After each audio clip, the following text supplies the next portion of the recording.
saludar a mi queridísimo amigo, al queridísimo escritor y periodista Ricardo Sevilla, a quien le mando un abrazo muy navideño. ¿Cómo estás, Ricardo? ¿Qué dices? Bienvenido. Estoy muy bien, mi querido Toño, público memorioso, un fuerte abrazo. Aquí escuchando que ya no te quieres pintar el cabello, mi querido Toño, y yo dije, el próximo 2024, mi querido Toño, va a salir con una cabellera rubia a la manera de Yuri o anaranjada como Marta Sánchez, ya que tú quieres ser noventero, pues, ¿qué más? Aretito, cabellera de Marta Sánchez, pues sí. ¿Qué más se pide, mi querido Toño? No, ya nada de teñirse el pelo, ya nada de esas cosas, ya dejarlo así. Mira, si estamos hablando de temas noventeros, mejor como el George Clooney, ¿no? Así como si estuviera ahí en esta serie que le gustaba a tantas damas llamada ER. ¿No? Entonces, pues, a lo mejor mejor como el George Clooney, ¿no? Sí, como tú quieras, mi querido Toño, pero con la información siempre puntual como la manejas, y bueno, pues el físico, yo digo que te ves muy bien, estás muy chavo, y sobre todo así cuando luces deportivo. Hoy veo que traes atuendo deportivo, es viernes, y fíjate, sin ponernos de acuerdo, yo traigo ahí algo también de los 90, traigo el escudo de los Thundercats, así que pues ahí Esa es una de mis grandes desilusiones de la infancia, querido Ricardo, los Thundercats. No me digas, ¿por qué? Ahorita te voy a contar bien la historia, pero la razón por la cual hoy estamos muy deportivos es porque es un programa especial en el que queremos que la gente se sienta pues más a gusto en sus pants, en su casa. Hoy no me puse tacuche, dije, vamos a hacerlo más con la gente. Hemos estado mencionando mucho la Navidad, los mensajes, dándole mucha prioridad a la voz del pueblo. Y ahora que nos mencionas esto de los Thundercats, desilusión y no, los Thundercats hicieron muchas de las Navidades de tu servidor y de mi hermano muy felices, porque pues le pedíamos ahí al niño Dios o a Santa Claus que al león o que al pantro, ya sabes, ¿no? Juguetes muy bonitos de la Navidad en aquel entonces, pero la desilusión llega porque si ha hecho muy buen trabajo en algún momento, ya está poniendo don David la inauguración. Ahorita si quiere regrésele, don David. Aguántenos, platicamos esto y ahorita regresamos a esa parte. Aguánteme tantitito, amigo. Pero si algo hizo bien el muy misógino de Víctor Trujillo Broso, fue su papel como artista de doblaje. Ahí sí se lo tenemos que reconocer. Y es desilusionante de pronto ver las viejas caricaturas de los Thundercats, porque la voz de Leono la doblaba pues nada más y nada menos que Víctor Trujillo, tal como otras, ¿no? También dobla la voz de Sullivan en Monsters Inc., una película que le encanta a mi hija, ¿no? Entonces, esa es la desilusión a la que me refería, querido Ricardo. Hay muchas desilusiones, ya en un ratito más vamos a platicar sobre desilusiones, la desilusión Vargas Llosa. Bueno, ¿para qué le pedías a León o a Pantro? Le hubieras pedido a Chitara, que era la más guapetona. Sí, la Chitara era la guapetonzona, esa Chitara, qué barbaridad, sí es cierto. Sí, cierto. Pero bueno. Sí, pues es que a mí me gustaba, mi querido Toño. Pues tú dirás sobre qué nos vamos, mi querido amigo. ¿Qué te parece que le pedimos al equipo que nos grabe para ir precisamente a ese momento, el momento, y lo platicamos contigo, el momento en el que el presidente López Obrador devela la placa de la línea Z del tren de pasajeros que va entre Salina Cruz, Oaxaca y Coatzacoalcos, Veracruz, para que quede muy, muy claro este nuevo triunfo de la Cuarta Transformación, sin que se tome a que somos apapachadores del poder y etcétera. Simple y sencillamente reconocer lo que no ocurrió en sexenios pasados, ¿no? O sea, veíamos en sexenios pasados que inauguraban hospitales en obra negra, que inauguraban suavicremas espantosas que no sirven para nada, como la Estela de Luz, bardas en lugar de refinerías. Querido Ricardo Sevilla, querido público consentidor, estamos hablando de un tren que va a hacer lo que no pudo hacerse durante 500 años. Va a poder conectar al Océano Atlántico con el Océano Pacífico, bueno, el Océano Pacífico con el Océano Atlántico. Un esfuerzo sin precedentes, después de otro esfuerzo sin precedentes, después de que la semana pasada se inaugurara el Tren Maya, después de que ayer se hiciera este proyecto de agua para la laguna, después de que se han inaugurado aeropuertos, vamos, circunstancias que definitivamente no veíamos en otros sexenios porque pues, se clavaban la lana, esa es la realidad. A ver, don David, vamos a la inauguración de esta placa.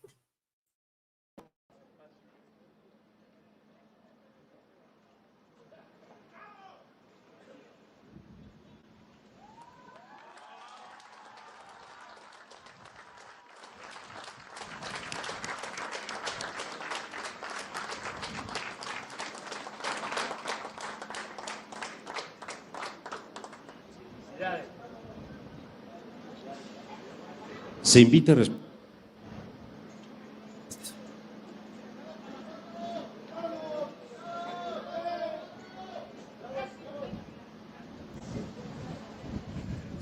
respetuosamente a los funcionarios que nos apoyaron con la develación de la placa a ocupar su lugar en el presidio. Bueno, y mire, en estos momentos están los discursos, está hablando en vivo y en directo el almirante secretario de la Marina, Rafael Ojeda, y vamos a esperar a que llegue el presidente López Obrador de unas palabras, pero bueno, quiero escuchar por supuesto tu opinión, querido Ricardo, de este hecho sin precedentes, insisto, triunfo tras triunfo que sí, en todo caso provoca una amarga Navidad, pero en los hogares de la oposición conservadora. Sí, mi querido Toño, yo desde luego tengo también una opinión muy positiva de estas obras que está inaugurando el presidente López Obrador, obras estratégicas para el crecimiento social, para el crecimiento económico del pueblo de México. Y bueno, pues esta develación de la placa por el tren, pues es maravilloso porque se trata de uno de los proyectos más importantes de este gobierno. Va a unir, como bien apuntaste, dos océanos, los dos océanos más importantes del mundo, digamos, el Océano Pacífico y el Océano Atlántico. Mejorará la conexión, el intercambio comercial entre Asia particularmente, con la costa este de Estados Unidos y también con Europa. Entonces, pues bueno, a mí me parece un acto, como bien apuntas, sin precedentes, y están ahí personajes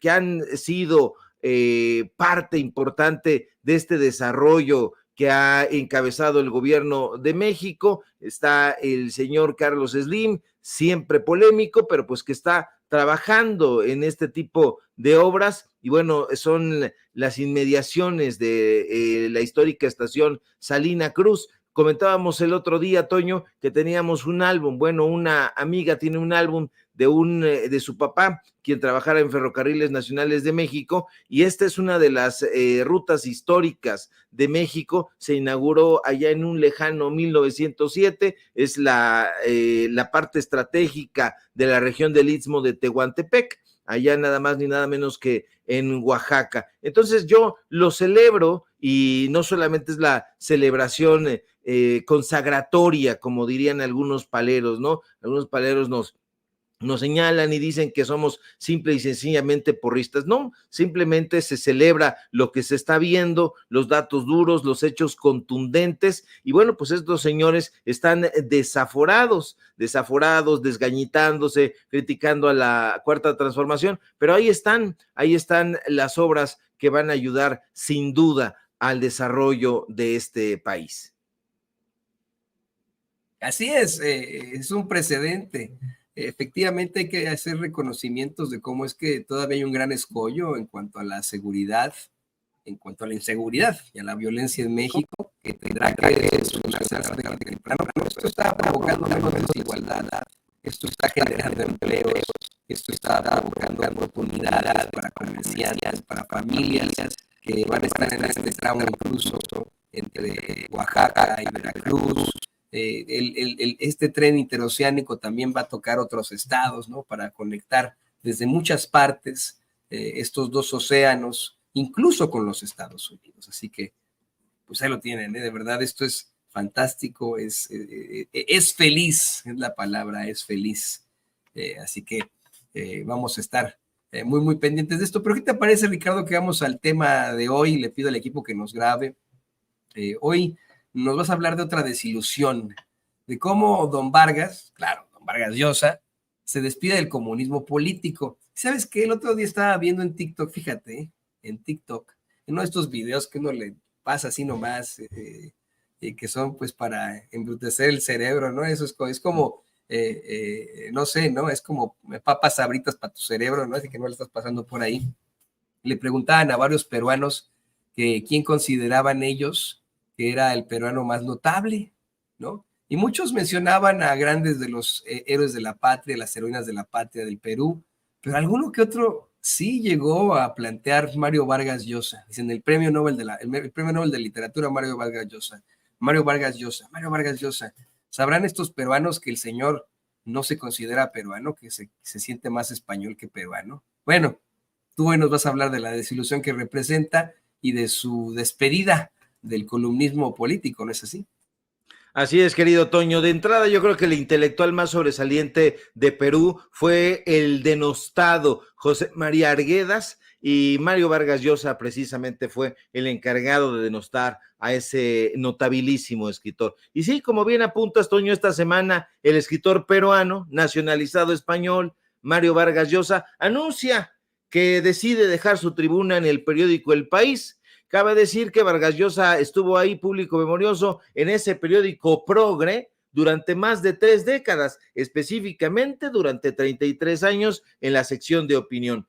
Pero en su última columna, el Nobel de Literatura peruano se le da a reflexionar sobre el periodismo, un periodismo que, dicho sea de paso, él nunca ha practicado, porque Vargas Llosa se puso en actitud de viejo solemne y sabiondo y decidió darle algunos consejos a los jóvenes periodistas. Vargas Llosa en ese texto le dice a los jóvenes que aspiran a ser escritores, a ser periodistas, que el periodista de talento, así lo dice, busca la verdad como una espada que se abre paso por doquier.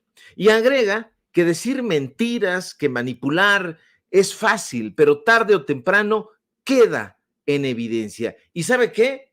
Vargas Llosa tiene toda la razón. El único detalle, Toño, es que Mario no se da cuenta que está arrojando piedras sobre su propia cabeza, porque el enunciado es cierto, es correcto, porque en efecto, decir mentiras y manipular es fácil, sumamente fácil, diría yo, y lo es porque usted y yo sabemos que decir mentiras, que esparcirlas, es el recurso de los falsarios, es el recurso de los hipócritas y de los embusteros. Y lo triste es que Vargas Llosa, sabrá el diablo por qué, decidió ponerse del lado de una élite política, del lado de una élite intelectual y de una élite periodística que desde hace muchísimos años miente y manipula. Por eso digo que Vargas Llosa está arrojando una auténtica carretilla de piedra sobre su propia cabeza. Vargas Llosa, con esa actitud de intelectual pedante, sobrado y regañón, le dice a los jóvenes que el único consejo que desea transmitirles es que digan y defiendan su verdad, coincida o discrepe con lo que el diario defiende editorialmente. Y ahí lanza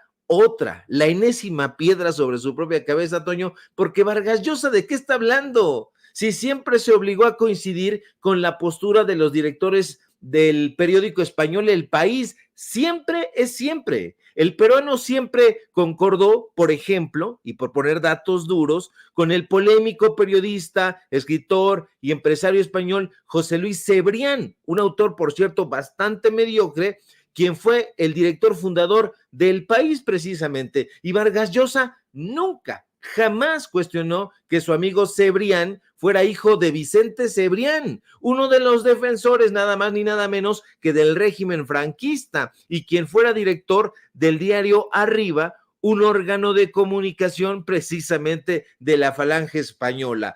Vargas Llosa cuestionó, nunca concordó con él, siempre. Vargas Llosa dice que en el periodismo siempre quedará la evidencia. Y así es, Toño. Yo diría que en realidad siempre quedarán los datos duros, los hechos comprobables para ponérselos a los falsarios como un pastelazo en el rostro. Lamentablemente, Vargas Llosa, y lo digo con pena, decidió que hacia el último periodo de su vida iba a subirse a defender el neoliberalismo. Imagínese usted, Vargas Llosa antes de esa locura, ya había conquistado un lugar en el llamado boom latinoamericano, un fenómeno editorial, literario, que incluía nada más ni nada menos que al colombiano Gabriel García Márquez, al argentino Julio Cortázar, al mexicano panameño Carlos Fuentes y desde luego a Vargas Llosa. Ahí estaba, ya se lo había ganado, ya lo había conquistado. Todos los premios más importantes de la literatura se los había llevado Vargas Llosa, los tenía en su bolsa.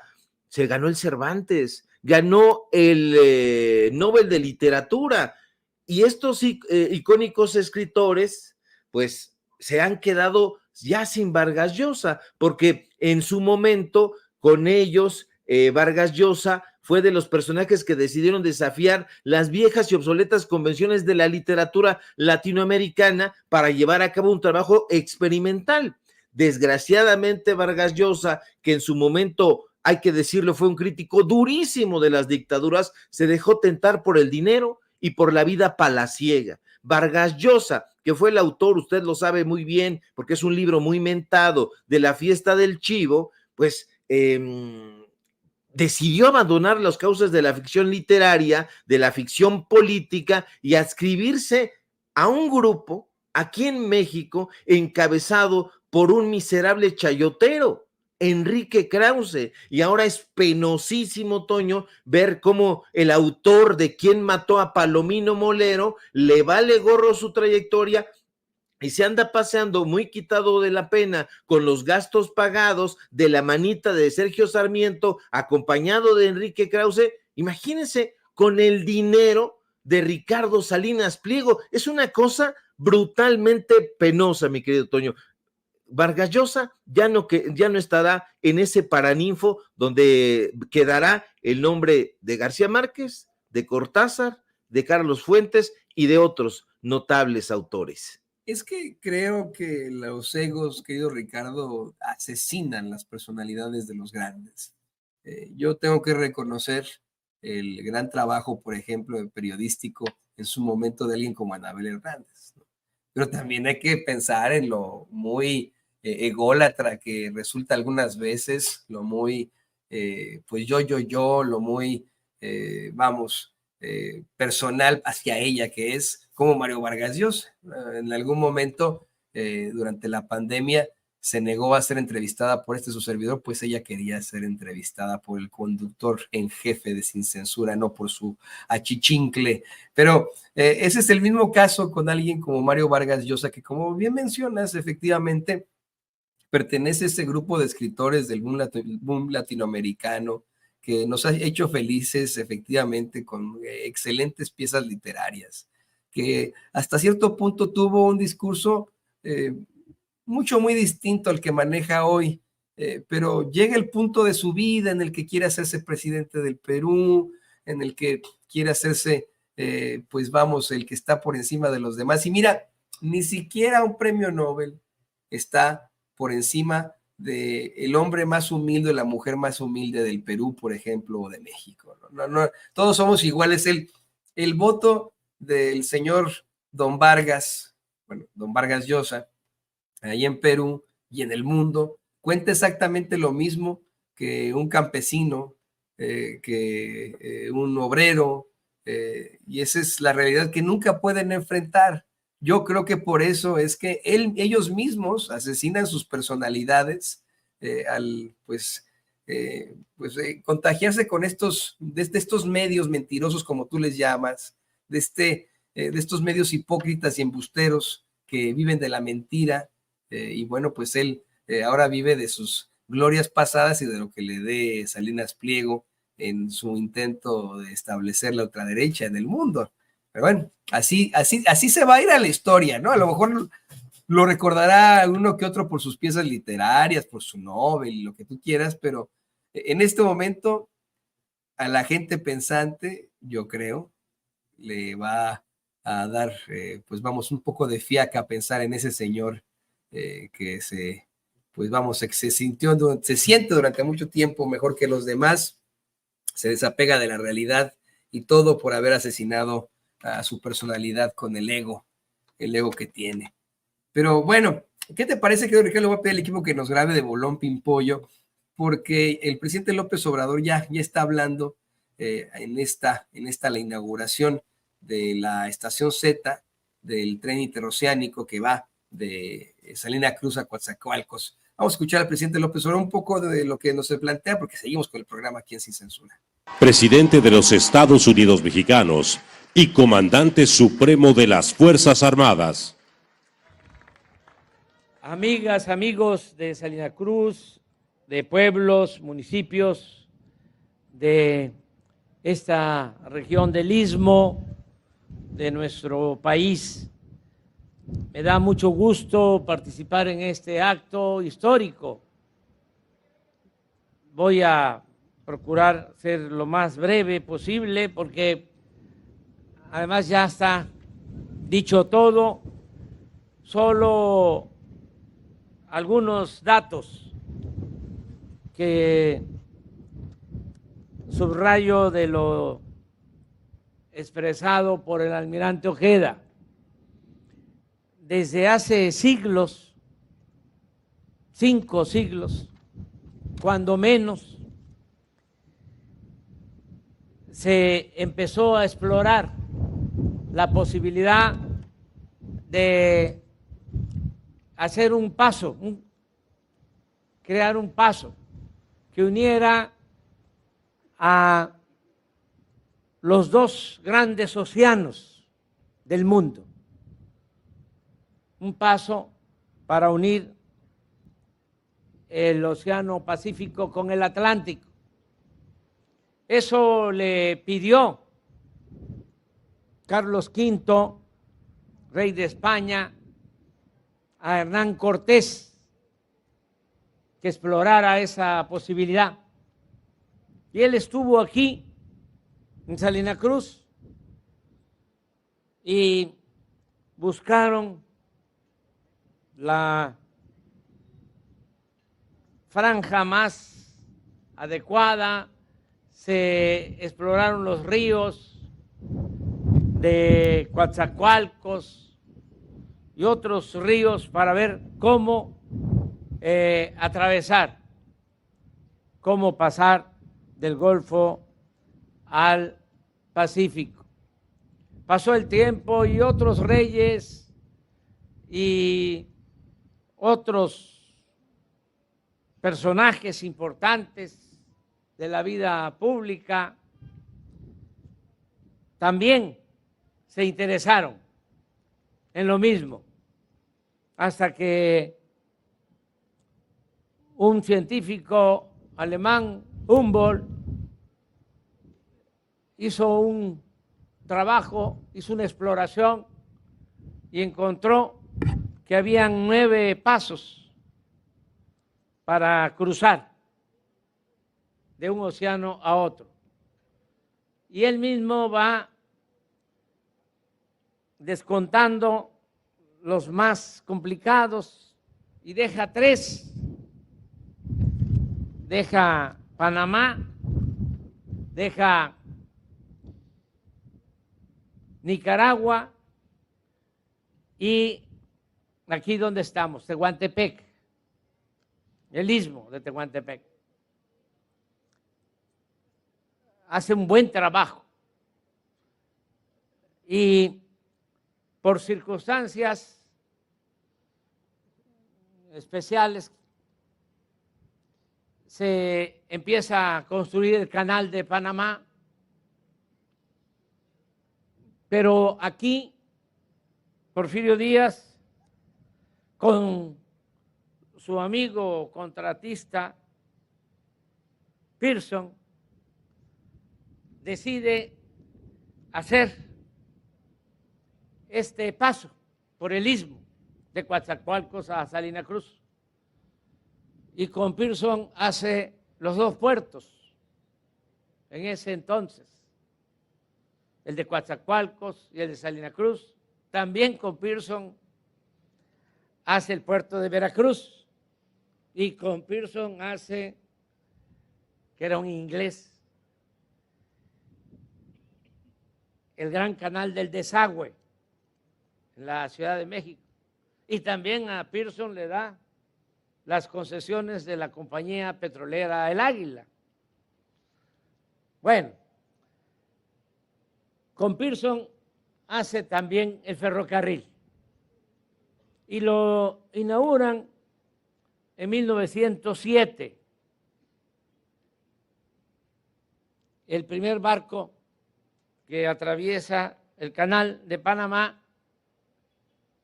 lo hace en 1914, 7 años después de que ya se había inaugurado este ferrocarril del Istmo de Tehuantepec. Como en ese entonces Asia no es o no era lo que es ahora, pues el proyecto no tuvo el éxito. Las palabras del presidente López Obrador, ya sabe usted, siempre citando a la gran maestra de la vida, a la historia. Es que insisto, de verdad, esta es una circunstancia muy importante, algo que no lograron reyes, gobernantes, presidentes, primeros ministros, algo que se intentó durante mucho tiempo, que fue objeto de muchas controversias y que, en mi opinión, pues a lo mejor solamente faltaba de voluntades. Se consigue ahora una obra magna que va a ser recordada en la historia. Yo creo que esto va a ser recordado incluso más que el Tren Maya. No nos damos cuenta de lo importante que es el conectar al Océano Pacífico con el Océano Atlántico. El Tren Maya, por supuesto que es turístico, trae buenas finanzas para la región, pero esto también es histórico. Creo que tiene una carga mucho más fuerte. Ahorita vamos a ir a más temas con Ricardo, pero si quieras agregar tú algo, querido Ricardo, sobre esta circunstancia, sobre pues, los planteamientos del presidente López Obrador ante la inauguración de la línea Z del tren de pasajeros que va de Salina Cruz a Coatzacoalcos en todo el Istmo de Tehuantepec. A mí me parece un acierto del presidente López Obrador y hace muy bien recordando las obras de exploración geográfica que hizo Alexander von Humboldt. Me parece que el presidente López Obrador acierta en que ha sido uno de los sueños desde hace muchísimos siglos. Yo en algún momento trabajé, y perdónenme la alusión personal, trabajé como reportero de vuelo en una aerolínea, que es algo que se sabe poco, pero trabajé como reportero de vuelo en una aerolínea y en una de las oportunidades tuve la ocasión de estar precisamente frente al canal de Panamá, que recorre y como bien se sabe, pues por causas naturales, conecta el Océano Atlántico con el Océano Pacífico, y bueno, pues es una obra definitivamente punta de la ingeniería del siglo XX, y apostarle a ese tipo de conexiones a través, valga la redundancia, de las conexiones naturales y de conexiones que se van realizando a través de la ingeniería, pues me parece un acierto no solamente en temas de navegación, sino en temas de conexión, en temas económicos, y yo celebro mucho que el presidente López Obrador esté dando este paso. Creo que hacía falta, no se había logrado en determinado momento por los intereses que hay en el canal de Panamá, que había estado concentrando esa parte en lo económico, pero afortunadamente el presidente López Obrador quiere que México sea punta de lanza y le apuesta a esta obra, que es una de las obras más ambiciosas, no solamente de México, sino yo diría que de todo el continente. Del mundo, yo quiero incluso decir que del mundo, querido Ricardo, la verdad es que, imagínate, ¿no? Esto, como bien lo mencionaba en la mañana, el presidente López Obrador va a conectar a Asia con Estados Unidos, con Europa, con toda América, todo el continente, ¿no? O sea, creo que la participación de México en la cumbre de la PEC, ahí en San Francisco, fue la más importante por esto. Esto es lo que más va a beneficiar a la región en estos momentos, este corredor en el que todo el mundo va a poder transportar sus mercancías. Bueno, ¿qué te parece que vamos al siguiente tema? Y le voy a pedir al equipo que por favor nos grabe. Ayer recibíamos con mucha tristeza la noticia del fallecimiento de Cristina Pacheco.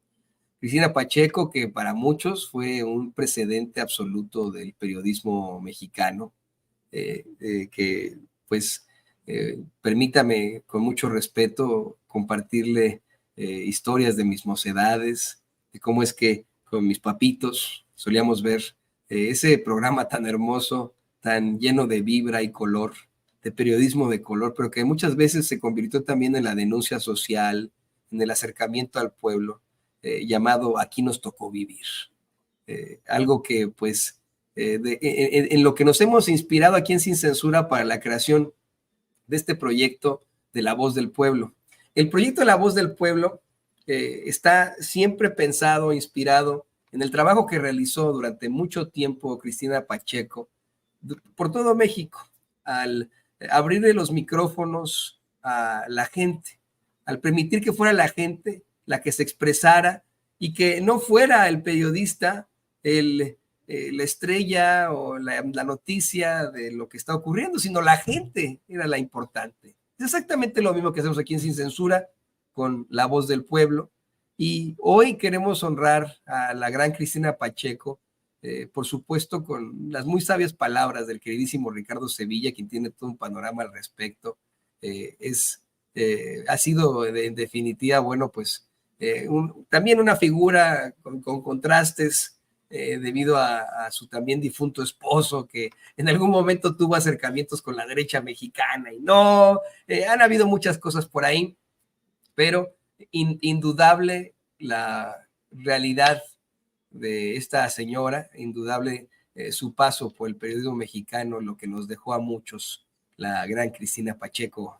Ricardo, te dejo los micrófonos a ti.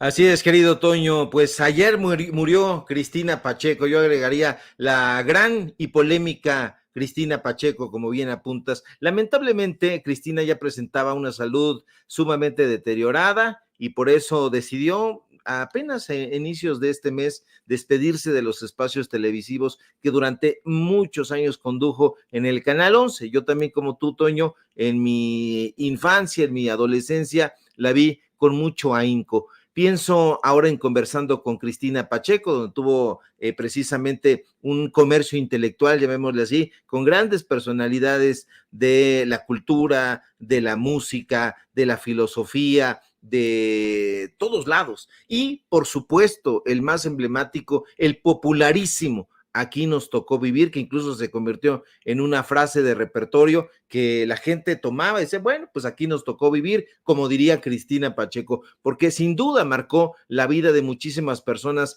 aquí en el país, y como Cristina formó parte de la barra de programación del Canal 11, me parece muy bien, me parece muy acertado que ese medio de comunicación, que tiene a los de derecha ahí metidos, pues haya decidido en un esfuerzo realizarle un homenaje a Cristina, un homenaje donde se ha propuesto recordar sus momentos más destacados al frente de los programas de televisión que condujo. Vamos a ver cómo le sale, vamos a estar muy pendientes y haríamos muy bien en recordar el legado de Cristina Pacheco, Toño, porque ese programa que se fundó hace 45 años, fue en el 78, si la memoria no me falla, y se había propuesto que lo que hoy a muchos les parece innovador, darle voz a quienes no tienen voz, darle voz a los personajes relegados, a las comunidades olvidadas, a los de abajo, como diría el gran Mariano Azuela. Pues bueno, Cristina Pacheco ya lo estaba haciendo hace 45 años. Y Cristina, quien fue esposa del gran José Emilio Pacheco, como también lo mencionaste, el autor de Las batallas en el desierto, ha dejado, yo diría, un enorme legado, pues porque tiene un periodismo o tuvo un periodismo muy cercano con la gente. Ella es escritora, fue escritora, tiene libros que son francamente menores, Sopita de Fideo, que es un texto que a mí no me gusta ni tantito, y bueno, hoy en el periódico La Jornada le dedican la portada, no era para menos, ahí afirmaba una columna que se llamaba Mar de Historias, evidentemente inspirada, diría yo, en las historias de Las Mil y Una Noches, que después recupera Salman Rushdie, en fin, 45 temporadas, mi querido Toño, duró nada más ni nada menos ese programa. Aquí nos tocó vivir con una conductora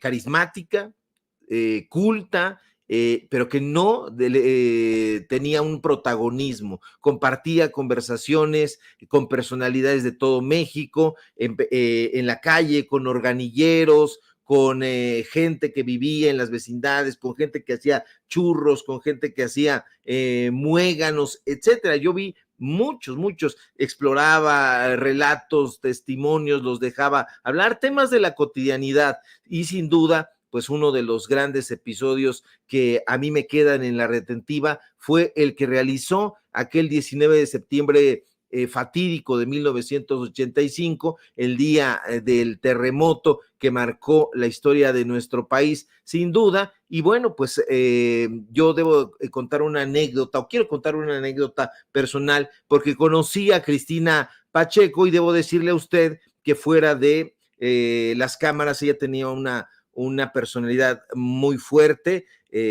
a veces difícil. Incluso trabajé con ella haciendo algunos prólogos en una determinada obra literaria, compartimos esa parte, pero un día, fíjese que yo paseaba con José Emilio Pacheco, conocí a José Emilio, entonces a José Emilio se le habían olvidado las llaves de su casa, porque José Emilio tenía una gran memoria. Si usted hubiera conocido a José Emilio Pacheco, uno de los grandes sabios de la segunda mitad del siglo XX mexicano, se hubiera quedado pasmada, porque la retentiva de José Emilio y su capacidad de análisis era brutal. Ya hemos conversado, y en algún momento a lo mejor habrá oportunidad de conversar sobre ello, pero se le olvidaban las llaves, las cosas más simples. Entonces podía recordar la cita de la página particular de un libro determinado, pero se le olvidaban las llaves con frecuencia. Entonces Cristina lo regañaba.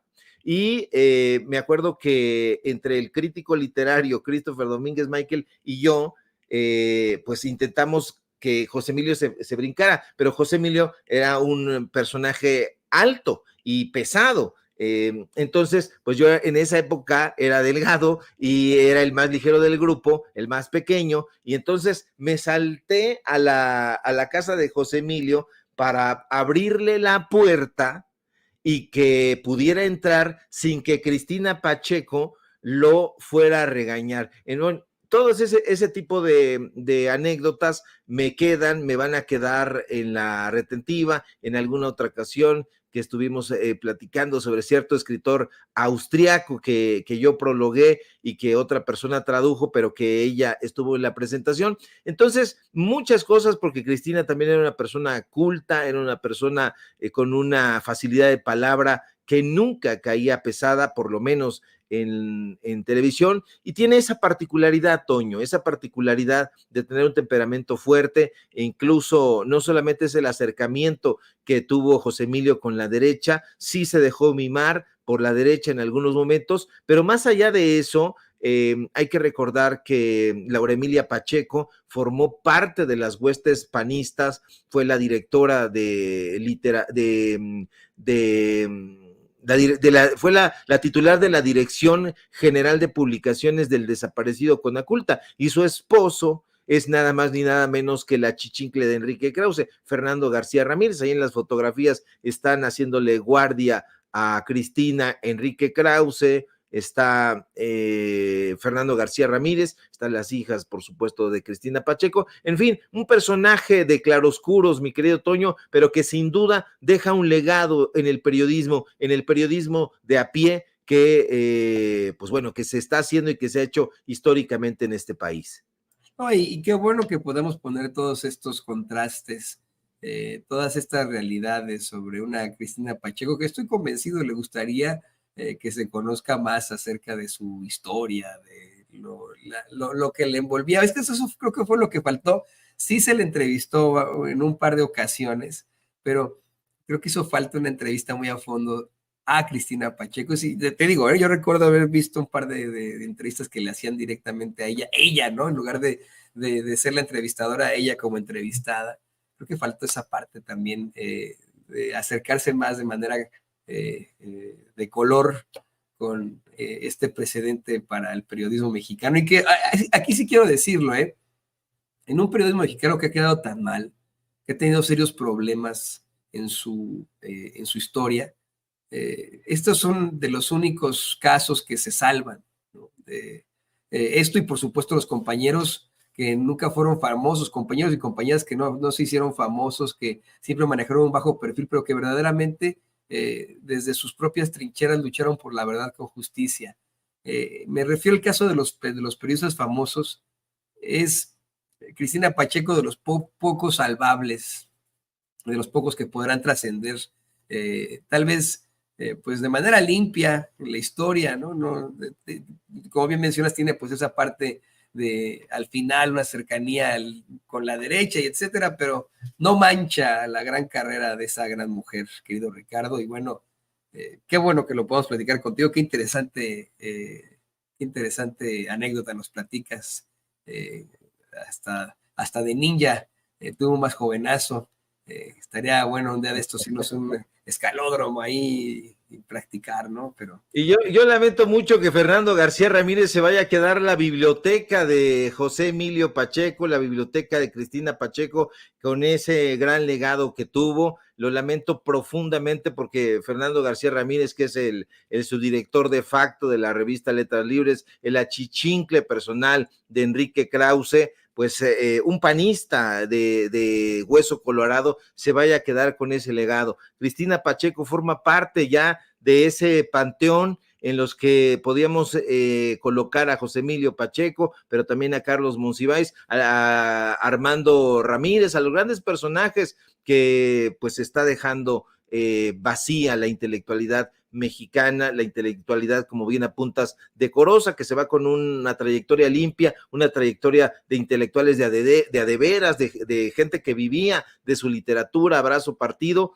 y bueno, pues nos estamos quedando sin eso. Tú pedías, mi querido Toño, que pues alguno de estos personajes de los actuales periodistas hicieran una entrevista buena, pues es que son unos ignorantes, es que no saben. Fíjate, Cristina Pacheco sí leía. Cuando entrevistó, por ejemplo, y en varias ocasiones a Carlos Fuentes, a Carlos Monsiváis, a Ernesto de la Peña, que era uno de los grandes sabios de la segunda Ernesto de la Peña, musicólogo, yo extraño mucho a Ernesto de la Peña, creo que te interrumpa, pero como me gustaba su programa Música para Dios. Trato siempre de emularlo y me busco siempre como lo que él planteaba en sus programas, pero Ernesto de la Peña, tienes toda la razón, sí.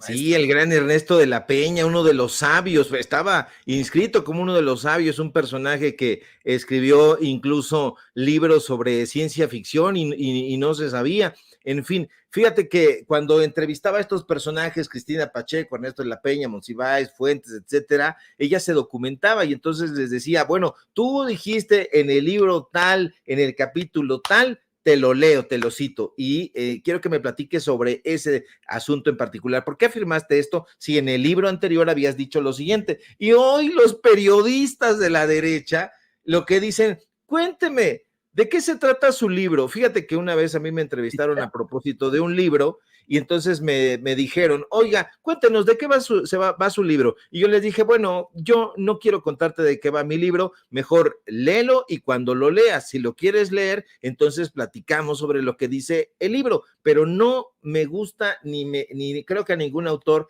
le gusta platicar sobre lo que dice el libro. Creo que responsabilidad de los periodistas serios es leer, en este caso, si tú entrevistas a músicos, a escritores, etcétera, tienes la obligación de conocer su obra. Es como si dijéramos, a ver, cuéntenos el señor presidente López Obrador, cuáles son los aciertos de la Cuarta Transformación y cuáles son los defectos. Aquí tenemos 2 horas para que nos los platique. No, eso es terrible, pero desafortunadamente están cundiendo esa clase de periodistas. Y bueno, pues tenemos ahí un legado pernicioso, que es el legado de los Ferríes, de los Aristegui, de los Solórzano, de los Gómez Leiva, de los Loret, que nunca han hecho realmente periodismo, Toño. Sí, no, periodismo, sí, no se le puede llamar siquiera periodismo, fíjate, no quiero sonar arrogante, ¿no? Pero al pensar precisamente en libros que son de estudio para este programa,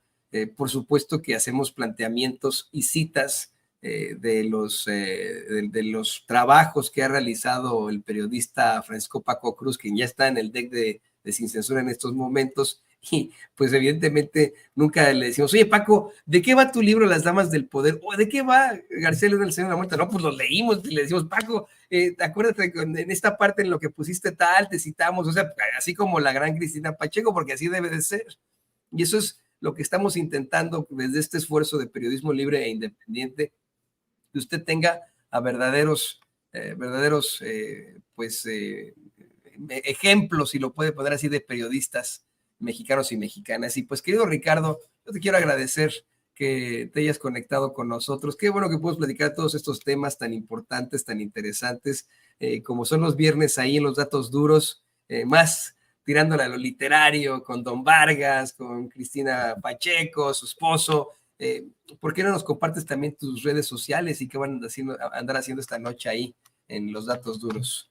Claro que sí, mi querido Toño, público memorioso, pues vamos a seguir platicando, conversando sobre este legado de Cristina Pacheco, con sus claroscuros, desde luego, y vamos a platicar también sobre literatura, sobre lo que recomendamos, sobre todo, y lo más importante, lo que usted está leyendo. Y para ello, síganos, por favor, precisamente ahí en los datos duros. Hoy tenemos informativo, es el programa previo a Navidad. A lo mejor en una de esas hablamos sobre los cuentos de Navidad, de Dickens, en fin, tanta literatura que se ha hecho a propósito de Navidad y teniéndola como pretexto. Síganme por favor en mis redes sociales también, en X @Sevilla Crítico, en Facebook Ricardo Sevilla, así nada más. Síganme por supuesto en los datos duros, ya le platiqué, y aquí en la familia Sin Censura, donde somos orgullosamente miembros. Y ya les mandamos una felicitación por ahí para que, pues bueno, ya no la vamos a repetir. Aquí mi querido Toño y el equipo de Sin Censura pues la estará poniendo, y yo les deseo